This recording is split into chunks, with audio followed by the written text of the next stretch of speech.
শাইখুল হাদিস কথা বলে মওদুদির ভাষা, তুমি মওদুদির বাচ্চা। আপনি মামুনুল হক সাহেবকে আঘাত করেন, আপনি কত বড় মুজাদ্দিদ হয়ে গেলেন। আপনি শাইখুল হাদিস আল্লামা আজিজুল হক সাহেবের ফ্যামিলিকে বলেন তথাকথিত শাইখুল হাদিস। আপনি কি মামুনুল হক সাহেব এই দেশের সচেতন কওমি আলেম সবাই মামুনুল হক সাহেবের পরিবারের কাছে দায়বদ্ধ, এখনো সবাই। আপনি মামুনুল হক সাহেবকে আঘাত করেন, আপনি এদিকে আঘাত করেন, তবলিগ জামাতরে আঘাত করেন। আপনি আঘাত করতে করতে এটা কি আপনার পেশা? এটা কি আপনার নেশা? আমি অনুরোধ করব, কওমি মাদ্রাসাকে আপনি ব্যবহার করে যেই ধরনের কথাবার্তা বলেন, সারা দেশে খবর নেন। সমানে মানুষ জঙ্গি হয়ে যাচ্ছে, ধর্মচ্যুত হয়ে যাচ্ছে, মানুষ ঈমান হারা হয়ে যাচ্ছে। আপনারা ওইদিকে গিয়ে মানুষের সেবা করে বিভিন্ন গোষ্ঠী এসে মানুষকে পেটের ভিতরে খাবার দাবার দিয়ে ঘর সংসারের ব্যবস্থা করে দিয়ে ইসলাম থেকে সরিয়ে নিয়ে যাচ্ছে। আপনার সেদিকে কোনো খবর নেই। আপনি বাস আপনার মার্কেট চাঙ্গা করার জন্য কিনা জানি না। অনুরোধ করব, আপনার এই ধরনের বিদ্বেষমূলক, আঘাতমূলক, কোরআন হাদিস বিরোধী কথাবার্তা না বলার জন্য অনুরোধ করতেছি। প্রতিটি মুসলমান মুমিন আমরা যখন কথা বলি, তখন আমাদের কথার ভিতরে অবশ্যই কেউ না কেউ শ্রোতা থাকে। আমি যদি ঘরের ভিতরে কথা বলি, তো আমার ঘরে কথা শোনার মতো আমার ছেলে মেয়ে স্ত্রী আছে। আমি যখন সমাজে কথা বলি, তখন সমাজে আমার সামনে আরও 10 জন লোক আছে। আমি যখন বাজারে কথা বলি, তখন আমার সামনে আরও শ্রোতা আছে। আমি যখন ওলামা একরামের মজলিসে কথা বলি, তখন আমার সামনে আরও ওলামা একরাম আছেন। এইভাবে কোরআনে কারিমের ভিতরে আল্লাহ পাক রব্বুল আলামিন আলেমদেরকে দায়ীর স্থানে মর্যাদা দিয়েছেন। শুধু আলেম নয়, গোটা উম্মত মুসলিম সমাজ সকলেই দায়ী। কারণ এখন আর নবী আসবে না। কিয়ামত পর্যন্ত রাসূল করিম সাল্লাল্লাহু আলাইহি ওয়াসাল্লামের কোরআন হাদিসের যে মূলনীতি দাওয়াত, এটাই উম্মতের জন্য অবশ্যই পালনীয়। কথা হলো যে আল্লাহ পাক রব্বুল আলামিন কোরআনে কারিমের ভিতরে দায়ী যখন দাওয়াত দিবে, মুমিন মুসলমান যখন কথা বলবে, তখন তার কথার স্টাইল কেমন হবে। যেমন কাওলাব মাইসুরা, তো এখানে আমার কথাটা কেমন হবে? সহজ সরল কথা, সোজা কথা। এই কথাটা কাদের উদ্দেশ্যে বলা হয়েছে? যে ব্যক্তি আপনার আমার কাছে কোনো কিছু চাইবে, আমি তাকে ধমক না দিয়ে, তাকে নিরাশমূলক কথা না দিয়ে, না বলে, আমি তাকে কাওলাম মাইসুরা, আমার কথার স্টাইল হবে খুব সহজ, বুঝিয়ে দিব যে এই মুহূর্তে দিতে পারছি না, তোমাকে পরে দিব, ইনশাল্লাহ আগামীকালকে দিব, এই ধরনের আশ্বস্ত করা। এরপরে আছে কাওলাম মারুফা, নিঃস্ব এতিম অসহায়ের ক্ষেত্রে এই সৎ কথা, ভালো কথা, অথবা এটা সামাজিক কথা, বক্তার কথার গুণ।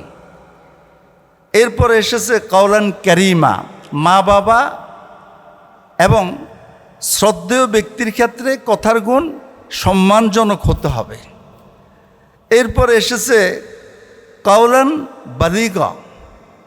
কাওলান বালিগা হচ্ছে এমন যে মুসলমানদের ভিতরে যাদের ব্যাপারে কোনো রকম সন্দেহ হয় যে তার আকীদার এই সমস্যা, এই সমস্যা, এই সমস্যা, তখন তার উদ্দেশ্যে কথার স্টাইল এমন হবে যে একদম তার অন্তর পর্যন্ত দরদ দিয়া, কোরআন হাদিসের দলিল দিয়ে সুন্দর উপস্থাপনের মাধ্যমে কোনোরূপ সাইড এফেক্ট না করে এমনভাবে আলোচনা করতে হবে যাতে তার অন্তর পর্যন্ত পৌঁছে যায়।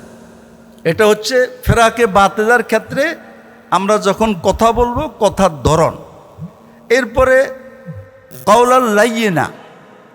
কাওলাল লাইয়িনা অর্থাৎ দাম্ভিক অহংকারী, যে ব্যক্তি খুবই দাম্ভিক, অহংকারী, নেতৃত্ব স্থানীয়, কিছুই মানতে চায় না, তার সাথে কথা বলতে হবে খুব নরম সুরে, খুব নরম ভাষায়, কোনো রকম কড়া চড়া এই ধরনের না, খুব নরমভাবে মিষ্টি ভাষায় কথা বলতে হবে, এটা কোরআনের ঘোষণা।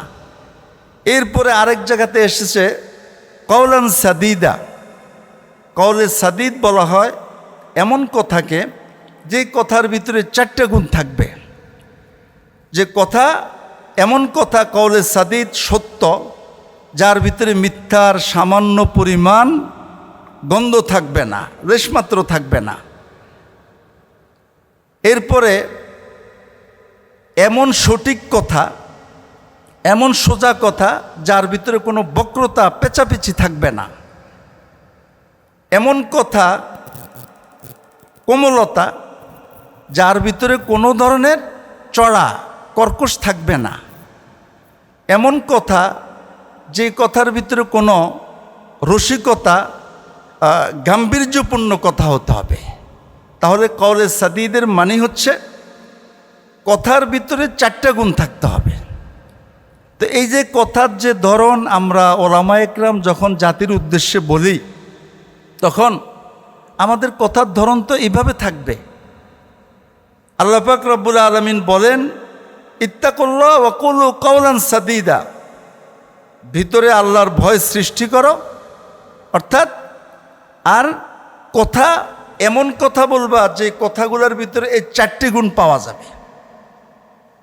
প্রশ্ন দিয়েছেন আল্লাহ পাক রব্বুল আলামিন, বললেন যে দুনিয়ার জীবনে যদি কথাগুলো তোমার এইভাবে হয় আর তোমার কাজগুলো যদি এইভাবে হয়, তাহলে ইয়াগফির লাকুম যুনুবাকুম ইউসলিহ লাকুম আমালাকুম, তোমার সকল কাজের জিম্মাদার আমি হয়ে যাব, সব কাজ আমি ঠিক করে দিব। ওয়াগফির লাকুম যুনুবাকুম, গুনাহগুলোকে মাফ করে দিব। এবার আমরা আসি শ্রদ্ধেয় মুনাজির জামান মৌলানা অলিপুরি নুরুল ইসলাম সাহেব। ওনাকে 20 বছর 30 বছর যাবৎ ওনার যতগুলো বয়ান মানুষের উদ্দেশ্যে করে, প্রত্যেকটা কথার ভিতরে শুধু আঘাত আঘাত আঘাত আঘাত আর আঘাত।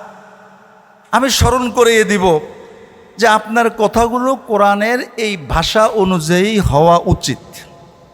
আর আপনি যেভাবে মৌদুদি মৌদুদি মৌদুদি গুমরা গুমরা গুমরা গুমরা বলেন, আর আপনি পেরেশান হয়ে পড়েছেন যে কওমি মাদ্রাসাগুলোতে সব জায়গাতে আপনি বয়ান করে করে বুঝিয়ে দিবেন।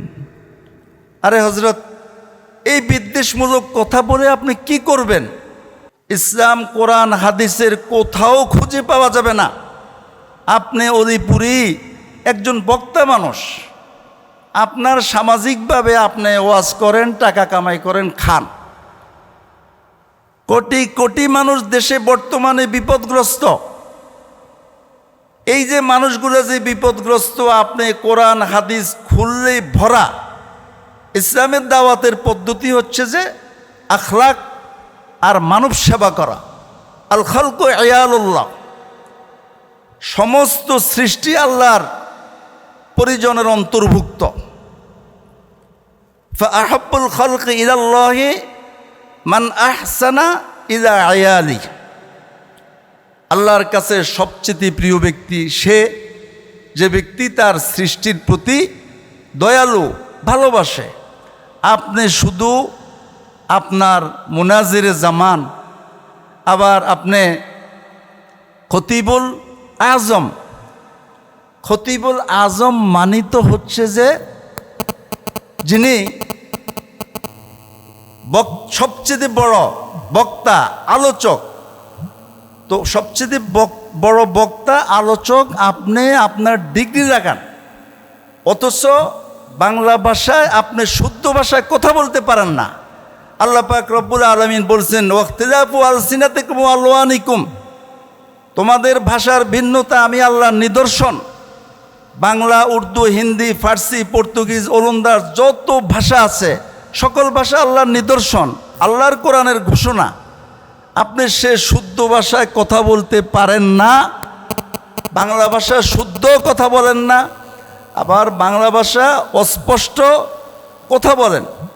অথচ রাসূল করিম সাল্লাল্লাহু আলাইহি ওয়াসাল্লাম একদিকে যেমন খুবই শুদ্ধভাষী ছিলেন, আরেক দিকে স্পষ্টভাষী ছিলেন।